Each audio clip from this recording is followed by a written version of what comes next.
And we continue at 1:06 in the afternoon on the John Phillips Show. Mr. Randy Wings in Culver City. John, LA City Councilwoman Nithya Raman was at the ribbon cutting of a Griffith Park Entertainment Center where people can go on a stage and act in plays. And she's celebrating the fact that it took 14 years to build. I want to just say that we are here today after a 13-year journey. Is that right? 13 years? 2011, yeah. So 14 years. 14-year journey. A 14-year journey.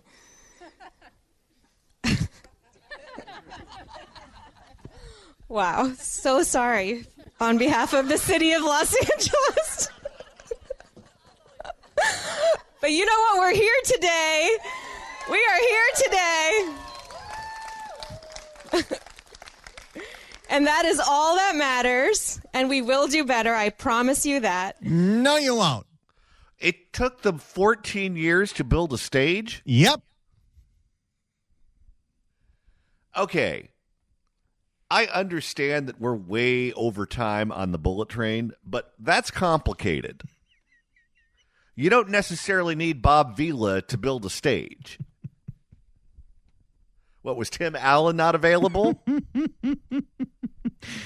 Oh, and this is just for the groundbreaking. So they haven't even built it yet. But this is a performing arts center in Griffith Park that they've been talking about for 14 years. It was literally a project proposed by Tom LaBonge. Okay, if it took 14 years and you were in kindergarten when they told you you were going to get a stage, you've already graduated from high school. On behalf of the city of Los Angeles. It's so funny. We're so inefficient at everything. I love the fact that instead of being outraged by their failures, they think it's cute. Well, you think about all the people that are around her. Some of those people have been making a lot of money over doing nothing for 14 years. How many consultants were at that press conference? You see, this is what I don't understand. Her constituents, the people who vote in L.A., are highly tolerant of really bad government. They had a chance to knock her out last year.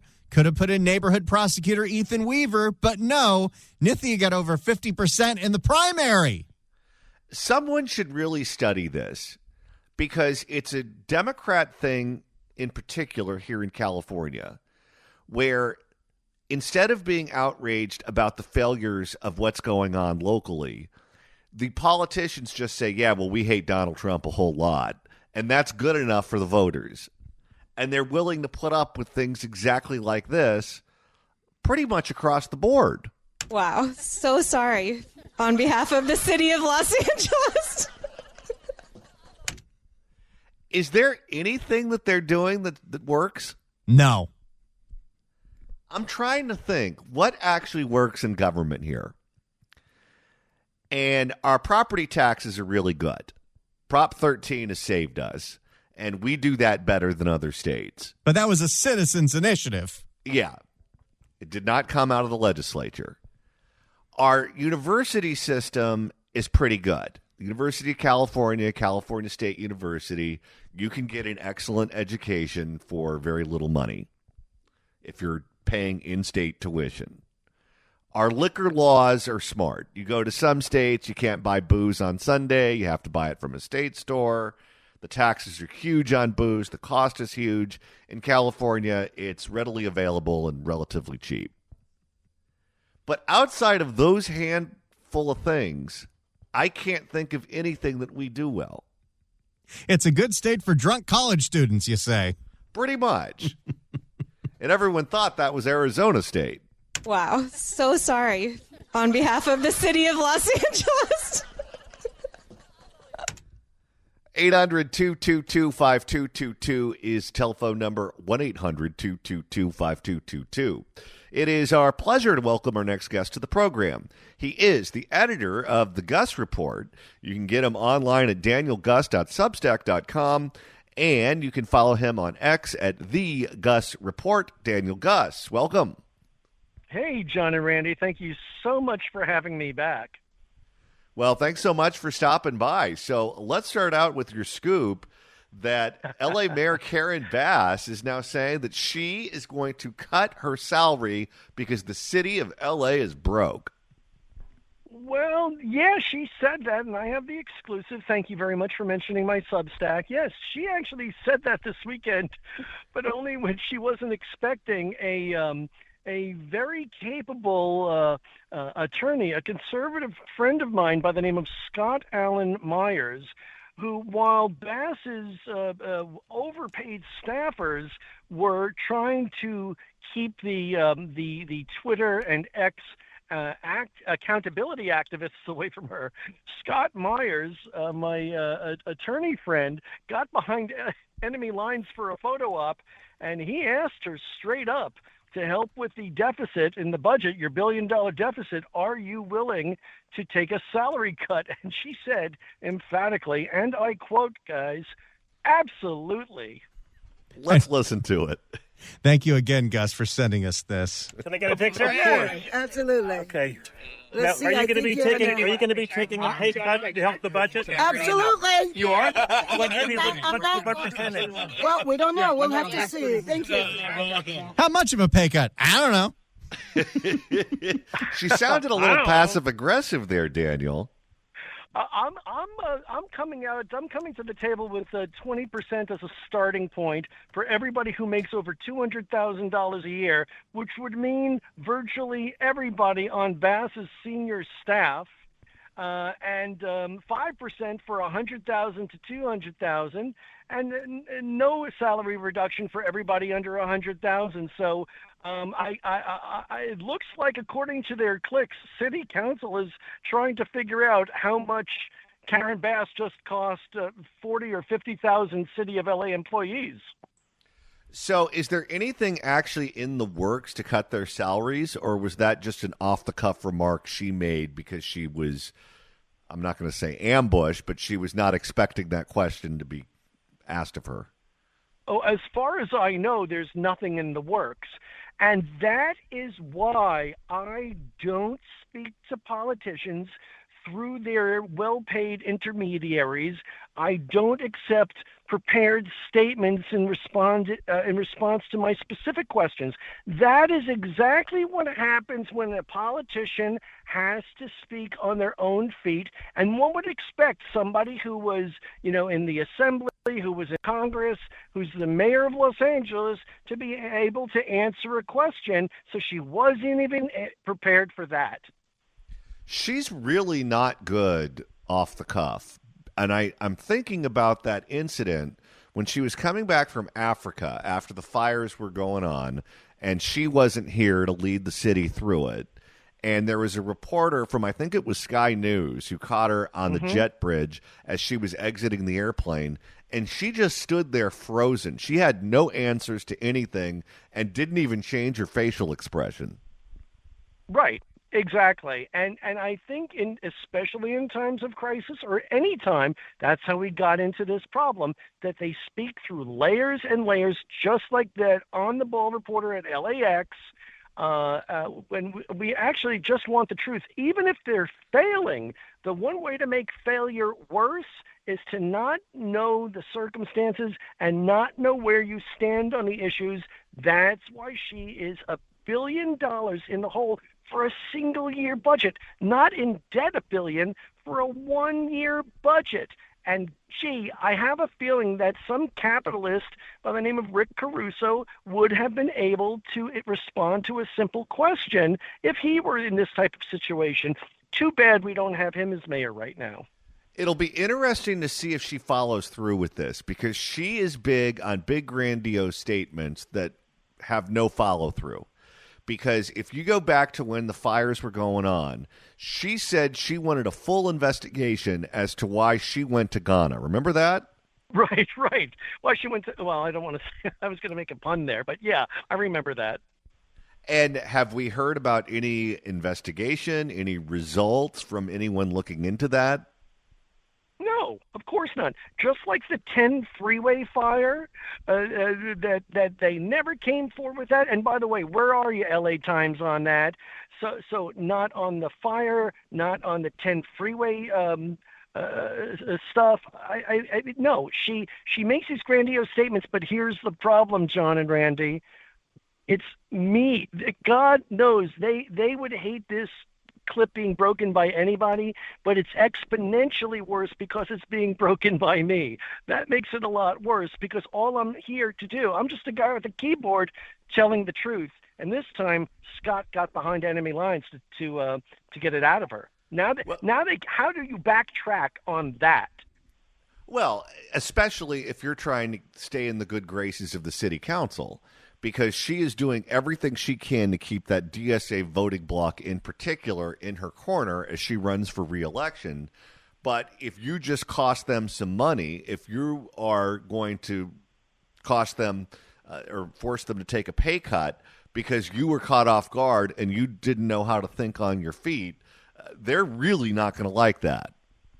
Right. Well, it's kind of interesting because in order for a politician, I read the DSA endorsement guidelines, and in order for a politician to get a DSA endorsement, they have to agree, and if I believe the wording is, they have to agree to co-govern, which I'm not even sure is illegal. So when you take the DSA endorsement, by the way, the DSA has every right to pursue their view of how the government should be. But when you get their endorsement, you have agreed to co-govern with them. Well, now, Mayor Bass, you have an opportunity to show how much you embrace. Remember, she didn't renounce Castro or communism until 2018 when Joe Biden was vetting VP candidates. Now's Karen Bass's opportunity. She'll never have a better time to show the public how well Marxism works and that from each to the best of their ability, to each to their need. So come on, Karen, 20% off the top for everybody who makes over $200,000. Show the DSA that you get it. Live up to Karl Marx. And by the way, you too, Nithya, and you too, Hugo Soto Martinez, who's making over $220,000 a year, but living in a rent-stabilized apartment. Show us that you can live by what Marx said, because if you don't, the whole kit and caboodle goes out the window. We're speaking with Daniel Guss, who you can follow on X at The Guss Report. Daniel, what's the latest on public comment down at City Hall? Yeah, well, thank you for asking. Tomorrow is, I guess, the big showdown for Marquise Harris Dawson's Rule 7, where he, by the way, randomly chose only the N-word and the C-word to ban, which is... Good Lord, you talk about the city can't pay it to keep the lights on, and they are literally engaging in a legal case that has already been ruled on by a guy by the name of Zumadog.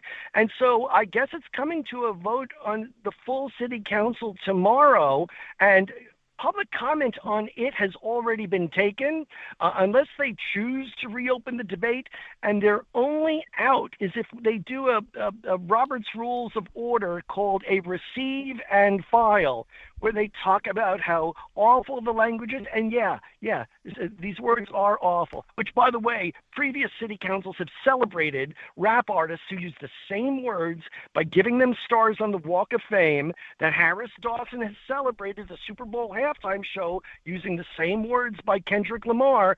So their only way out of this is to debate it, say how awful it is, and then say, gee, we've already been sued for this, we've already lost, we're going to receive and file, which means, gee, we have to put it in a circular file and lock it away in a cabinet and just deal with it. But that's what happens when you cheat the people and then you try to suppress their free speech.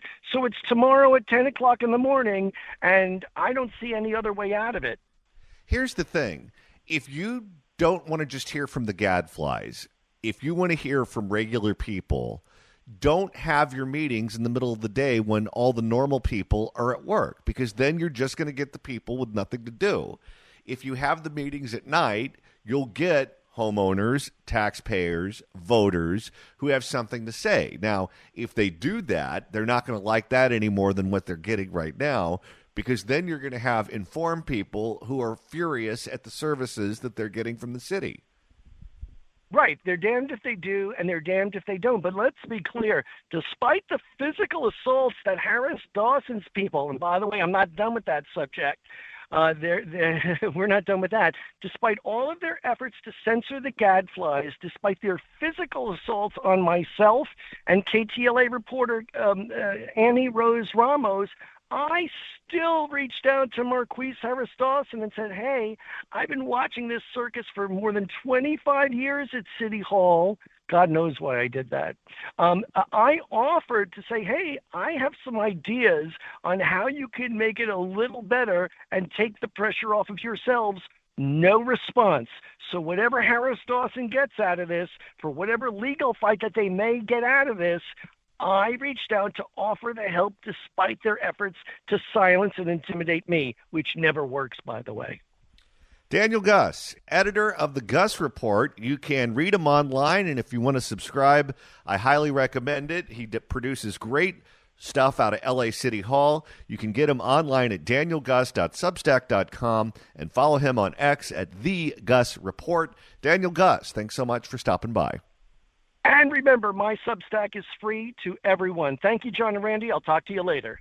If you'd like to email the show, you can do so at johnnydon'tlikeshow@gmail.com. That's johnnydon'tlikeshow@gmail.com. And Randy, whenever we do a Katie Porter topic, the email just explodes. Little D. So many people have so many things to say about former Congresswoman Katie Porter. No. Someone even emailed from Northern California asking why we say her name like that. Now he knows why. But look, we are governed by the FCC, and we have to take all kinds of sensitivity classes around here. There are a lot of things that I would love to read and show the audience what you're writing to us at johnnydon'tlikeshow@gmail.com, but they're just too filthy for my mouth.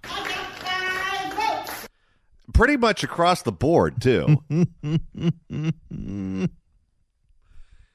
It was like this when we were talking about Barbara Ferrer every day, too.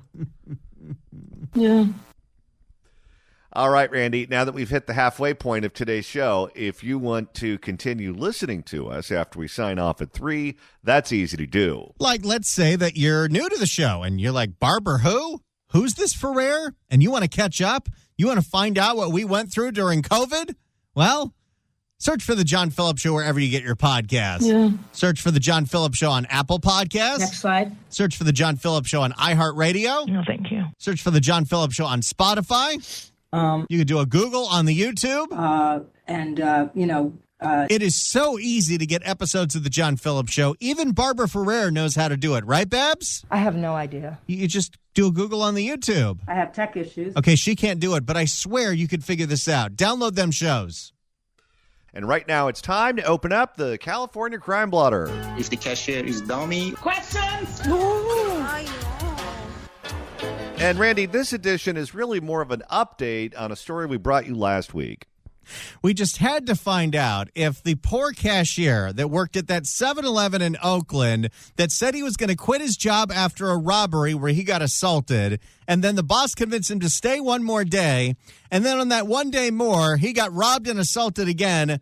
We wanted to find out if he actually quit his job. Well, he did. Well, if he didn't quit the job, eventually he was going to get murdered.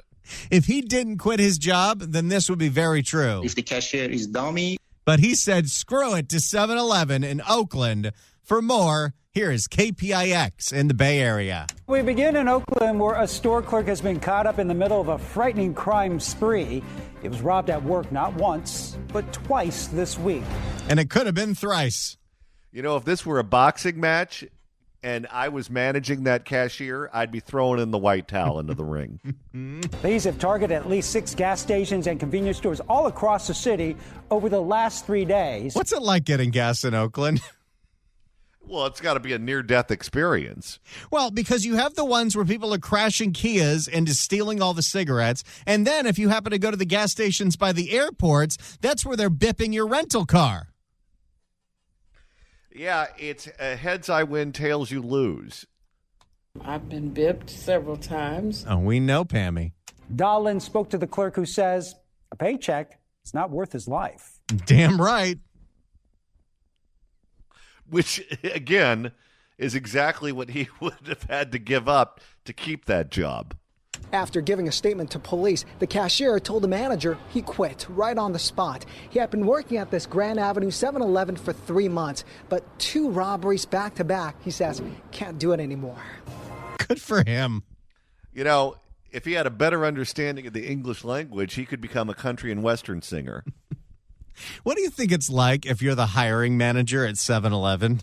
Oh, how often must you get those take this job and shove it speeches? Is there anything dangerous about the job? Well, you just have to become a pathological liar if you're going to get anyone to work those overnight shifts. Do you think when they go through the training, they have whole guides and maybe whole videos of how to deal with when someone puts a gun in your face? How about this question? What happened to the last guy? This is the aftermath of the early Friday morning robbery. Surveillance video shows 5 to 6 people leaving in what's likely a stolen car. Well, of course. Guaranteed to be a stolen car.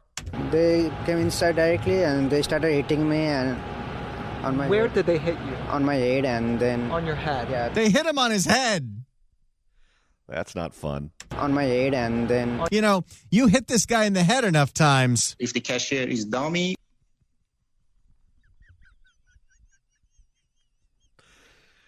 Well, I could say this. He showed good judgment that day that he quit. on my head and then On your head. yeah, then they forced me to open the cash register. Cashier Bishnu Bandari says his head still hurts from the attack. He says the robbers took $300 to $400 in cash, along with merchandise. The glass doors were locked Friday morning, but the robbers used a rock to break through and get inside. He's going to have more CTE than if he played in the NFL. I was scared and I don't know what was happening. And this was the robbery just a day before, Thursday morning, at the same 7-Eleven. Bishnu was working then, too, when robbers... Hey, that rhymed. Bishnu was working then, too. When robbers rammed a stolen car into the front of the store, he ran for safety. I got scared and I ran out. I ran to the office. After that, I locked the door from inside. Bishnu... Is that door Kia-proof? I wonder what's more dangerous, that job or to be on the front lines of a war. I locked the door from inside. Bishnu says there have been multiple robberies at this location in recent years, including one in 2023 when gunmen held up an armed security guard to rob a delivery truck. Holy cow! This is just... It's so ridiculous on every level. It's hard to imagine it's real. He made $17 an hour, just above minimum wage. Not worth it. What would he get paid over at In-N-Out? In-N-Out, well, they don't have one in Oakland anymore, thanks to Shang Tao, but In-N-Out is starting pay usually $22 to $23 an hour. The new fast food law says if you work at any fast food establishment, you start at $20 an hour. Why the hell would anyone choose to work at a 7-Eleven? I think this guy would be safer if he quit his job as a cashier at the 7-Eleven and got a job as a crash test dummy. He made $17 an hour, just above minimum wage. An immigrant from Nepal, Bishnu says he came to Oakland looking for a better life. How'd that work out? Who gave him that advice? Of all of the cities in the United States that you could move to, someone somewhere told this poor man to move to Oakland and to be a cashier at a 7-Eleven? What's more dangerous, climbing Everest or running a 7-Eleven in Oakland? I think that's an easy question to answer. Too dangerous? Yes, too dangerous, too risky. Oakland police believe 3 separate crews are behind a wave of robberies and burglaries targeting gas stations and convenience stores this week. 4 people were arrested on Thursday. 2 other groups are still out there. We're going to track you down. We're going to arrest you. We're going to recover the video. We're going to get the evidence. That's pretty aspirational for OPD. You know none of this is going to happen, too. And now we're working with the district attorney's office, and people will be held accountable. That is different. There is a little bit of a difference in arresting someone for one of these crimes nowadays as opposed to last year. She called me a crime boss. Okay, back then they would have done nothing. Now they say they're going to do something, but they're going to do nothing. So I guess it is improvement. The robberies come as Oakland police announce overall crime is down significantly. No, it's not. Who is believing that? They report robbery is down 44% and burglary down 36%. If you're the victim of a crime, no matter what the trend is, and if crime's going down, it's going to be very hard for you to feel safe. Bishnu and many 7-Eleven customers say it's hard to believe crime is down, given what they're seeing. People are fed up and they're just not reporting it because... When you're walking up and down the streets of Oakland and you see holes in businesses because of Kias, crime ain't down. Well, even Bishnu knows that that's all BS, and he has brain damage. It does kind of take a long time for the police to come for things like this. I mean, you have to be dying for the police to come in Oakland. Oh, boy. That is quite an endorsement. It doesn't have to be this way, Oakland. But let's remember, 60% of people stayed home in the most recent election for mayor. And then they voted for a woman who has the exact same policies as the one they just kicked out. Absolutely, absolutely. Working his second job at a food truck on Friday, Bishnu says he's grateful to be alive, and now he'll start looking for a new job. I'm okay for now, you know. Yeah. It's my luck, I guess. You got lucky. You feel like you got lucky. I got you. I feel like he didn't get lucky. Yeah. On what planet is that man lucky? You got lucky. You feel like you got lucky. I got you. No arrests in the early Friday morning robbery. Police are asking anyone with information to come forward. And as Dom mentioned, most types of crime in Oakland are down so far this year, but there's a very important exception. Homicides are up 15%. And here's the thing. If the murder rate is up 15%, and that's the one statistic you can't really mess with because you need a body for a statistic, chances are if the murder rate is up, there's no way that all the other crimes are down. What job do you think he's going to take next? Maybe he'll be Alec Baldwin cinematographer. You know, he should probably go to that Raising Cane's where they don't let people inside. Whatever job he takes next, it's going to be more dangerous than the one he just left. I don't know for sure, but I would be willing to bet money. And right now it's time to reopen the California Crime Blotter. If the cashier is dummy. Questions? And Randy, this edition involves the ladies of the night. We're back to San Diego, where the city council is trying to figure out what to do about all the prostitutes in the barrio. Well, if they do something about it, they're going to upset the gentlemen in the barrio. For more, here is CBS 8 in San Diego. We have open-air prostitution. You don't say. We have open-air prostitution, women walking with close to no clothes on. Well, they got to advertise the goods. Well, summer's around the corner. It all started when the San Diego Police Department displayed this graphic to the city council on Tuesday, showing prostitution was down 15.7% in the city. City council member Vivian Moreno spoke up. I think folks in Dalbergia would just flip out over this number. Chief Scott Wall tried to explain the reason the prostitution numbers were down in 2024 was because there was more police enforcement in 2023. More undercover stings. Oh, can you imagine every guy in the department's volunteering for that one? We were doing a topic about this. This is maybe 2 years ago, and a guy called in that used to do those stings. And I got to look that up. That was one of the best calls we've ever had on this show. Oh, well, you know, they did that in Palm Desert. They had a bunch of it wasn't prostitution on the streets. It was illicit massage parlors. And you know what they called the sting operation? What's that? Operation Fortune Cookie. Oh, no.